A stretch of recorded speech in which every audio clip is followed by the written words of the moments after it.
عبداللہ ابن مبارک رحمت اللہ علیہ فرماتے ہیں میں حج سے آ رہا تھا، ملک شام کی طرف جا رہا تھا، بیچ میں ریگستان کا علاقہ ہے، میں نے وہاں ایک بڑھیا کو دیکھا تو میرے دل میں یہ بات آئی لقودق صحرا کے اندر بڑھیا تنے تنہا کیا کر رہی ہے؟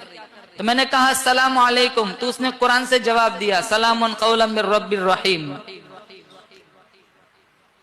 میں نے پوچھا مائی اس لقودق صحرا میں تو تنے تنہا کیا کر رہی ہے؟ وہ قرآن سے کہہ رہی ہے من یضلل اللہ فلا ہادی لہ، اللہ جسے دھکا دے دے اسے سنبھالنے والا کوئی نہیں۔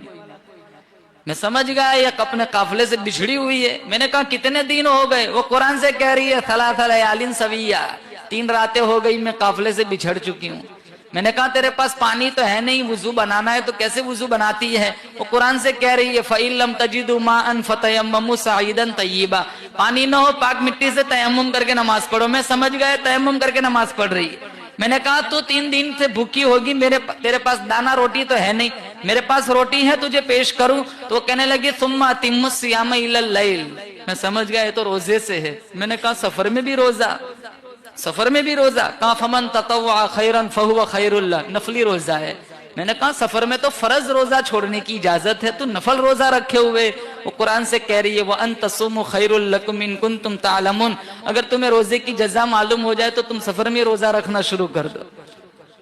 میں جو بولوں وہ پلٹ کے قرآن سے جواب دیتی ہے۔ میں نے کہا اپنی زبان میں جواب کیوں نہیں دیتی؟ میں جو کہتا ہوں قرآن جواب دیتی ہے۔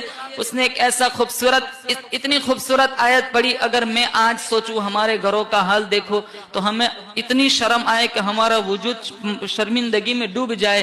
وہ کہنے لگی ما یلفظ من قول الا لدیہ رقیب عتید، میں جو بولوں گی فرشتہ لکھ لے گا، میرا ایمان اجازت نہیں دیتا میرے نامہ اعمال میں قرآن کے علاوہ اور کچھ لکھا جائے۔ کہا تو کہاں سے آئی ہے، کہاں جانا ہے؟ کہا سبحان الذی اسری بعبدہ لیلا من المسجد الحرام الى المسجد الاقصى۔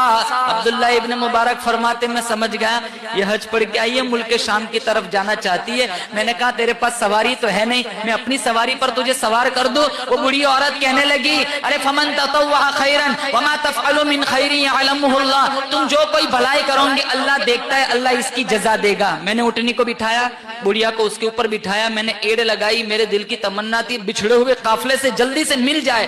میں نے ہنکانا شروع کیا۔ اس زمانے کا دستور تھا جب اونٹنیوں کو تیز ہنکانا ہوتا تو یہ لوگ اشعار گنگناتے جس سے اونٹنی تیز بھاگتی تھی، تو میں نے اشعار گنگنانے شروع کیے تو وہ عورت کہنے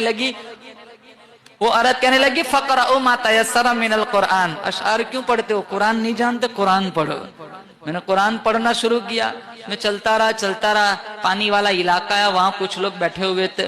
اس عورت نے جب ان لوگوں کو دیکھا ٹھنڈا سانس لیا، سورۃ الفاتحہ کی پہلی آیت پڑھی الحمدللہ رب العالمین۔ مجھے یقین ہو گیا یہ اسی قافلے سے جدا ہوئی ہے۔ میں نے کہا مائی اس قافلے میں تیرا کوئی پہچاننے والا ہے؟ وہ قرآن سے کہہ رہی ہے المال والبنون زینت الحیات الدنیا۔ میں سمجھ گیا اس قافلے میں اس کے بیٹے ہیں۔ میں نے کہا تیرے بیٹوں کے نام کیا ہے؟ کہا واتخذ اللہ ابراہیم خلیلا وکلم اللہ موسیٰ تکلیما یا یحییٰ خذ الکتاب بقوہ۔ اس نے 3 آیت پڑھی، میں سمجھ گیا اس کے 3 بیٹے ہیں، ایک کا نام موسیٰ، ایک کا نام یحییٰ، ایک کا نام ابراہیم۔ میں نے آواز لگائی، مجمع کو چیرتے ہوئے 3 خوبصورت جوان میرے پاس آئے۔